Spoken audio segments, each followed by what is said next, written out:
Promax PM18 29er kulay white with black. Ayan po, ito yung latest 2023-24, naka 1x9 speed na siya, L2E5.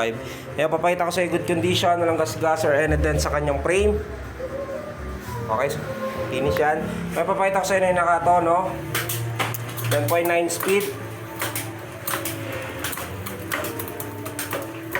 Crank niya, 1x, alin rin kay gulong sa likuran. Yan nandun dito sa harapan. Walang alugang headset.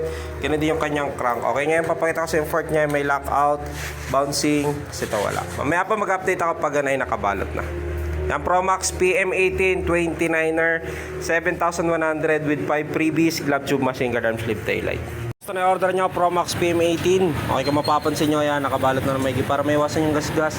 Habang na siya papunta sa inyo, remove lang kanyang unahang gulong, handlebar, seat post, pedal, skiwer. Sama ko na rin po yung 5 freebies, glove tube, machine guard, arm slip, taillight. Sa pinangunang po, bago ko balutin. Mamaya po na kay Jente na.